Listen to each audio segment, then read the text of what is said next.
प्रज्वल रमन्ना की कल देर रात बेंगलोर में गिरफ्तारी हुई। जैसे ही बेंगलोर पहुंचे उनकी गिरफ्तारी हो गई है, लेकिन विपक्ष कह रहा है कि गिरफ्तारी से नहीं होगा, उनके खिलाफ कार्रवाई होनी चाहिए और उन्हें सजा मिलनी चाहिए। जेडीएस रमन्ना की गिरफ्तारी यह कानून की प्रक्रिया के तहत हुआ है।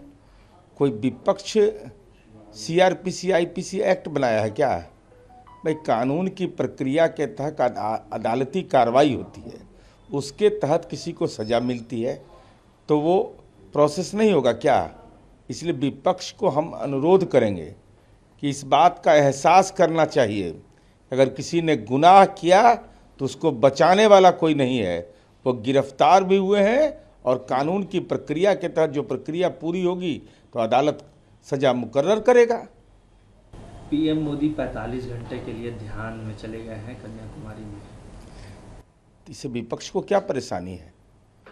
स्वामी विवेकानंद रॉक मेमोरियल, स्वामी विवेकानंद जो दुनिया को संदेश दिया, उस स्थल पर जाकर अगर ध्यान किया जाए, योग किया जाए, तो राजनीति में विपक्ष के लोग इतने बेचैन हैं कि लगता है कि योग और ध्यान के प्रति तो घृणा है ही है, साथ ही साथ स्वामी विवेकानंद रॉक मेमोरियल पर अगर किया जा रहा हो और वैसे सवाल पर कोई आलोचना का स्वर हो, तो यह निश्चित रूप से देश की पुरातन परंपरा और देश की जो हमारी पूंजी है योग और ध्यान, इस पर वैचारिक हमला करने वाले निश्चित रूप से राजनीति में ऐसे लोग हैं जो केवल आलोचना के लिए जाने जाते हैं, सकारात्मक विपक्ष की भूमिका में भी नहीं।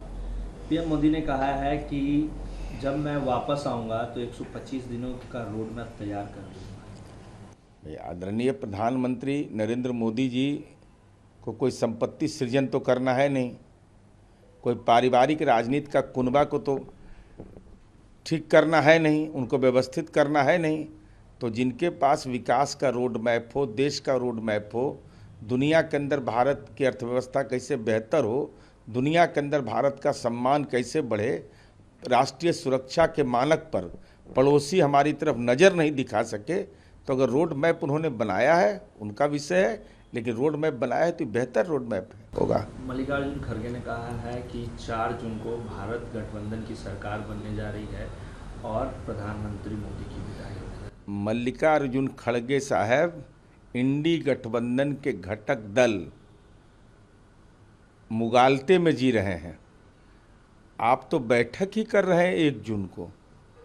इस बात का एहसास आपको हो गया है कि हमारी हार सुनिश्चित है।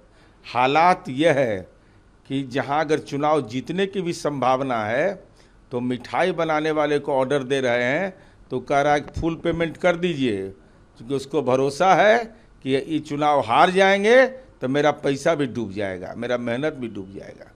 योगी आदित्यनाथ ने कांग्रेस पर निशाना साधा है और कहा है कि कांग्रेस औरंगजेब की राह पे चल रही है और वो तालिबानी और शरिया कानून लागू करना चाहती है।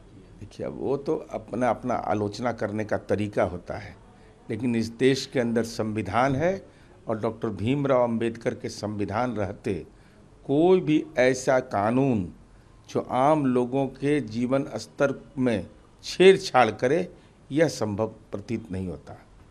बिहार में बढ़ते गर्मी से कई लोगों की जान गई है और अगर औरंगाबाद की बात करूँ तो सिर्फ 40 लोग औरंगाबाद में मौत हुई है, क्या कहिएगा? निश्चित रूप से भाई भयानक तपिश है और इस तपिश में राज्य के अंदर में हम लोगों ने पहले से ही देखिए जल जीवन हरियाली कार्यक्रम, वृक्षारोपण कार्यक्रम चलाकर इस बात का अंदेशा माननीय नीतीश कुमार जी को रहा है कि भाई जलवायु में परिवर्तन हो रहा है।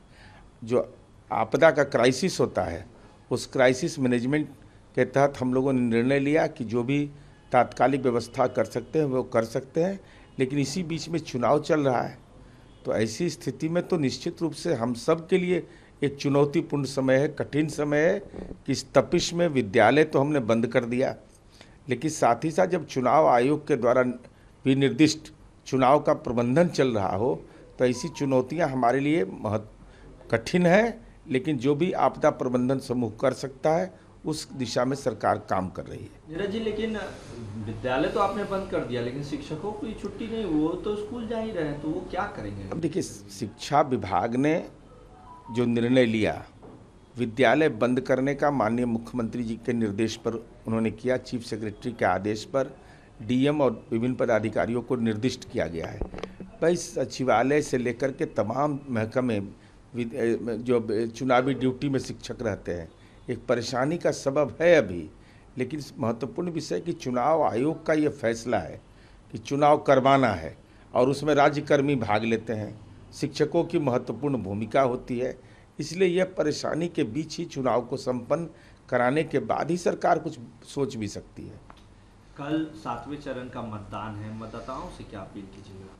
मतदाताओं से केवल एकमात्र अनुरोध है कि जिनको ललटेन से बहुत प्यार है वो अपने घर का बिजली का कनेक्शन कटवा लें, क्योंकि माननीय नीतीश कुमार जी का बिजली का निश्चय और भयानक तपिश में एहसास हो जाएगा युवराज को कि नीतीश कुमार जी ने कैसे घर घर बिजली पहुंचा दिया, और जो बिजली का कनेक्शन कटवाएंगे ललटेन के प्यार में, उनके घर के लोग ही उनका राजनीतिक प्रबंधन कर देंगे कि हम तो नीतीश कुमार जी के एनडीए के साथ हैं, आपको ललटेन के साथ रहना है तब बाहर में जाकर के पेड़ के नीचे रहिए, घर में रहने का अधिकार नहीं।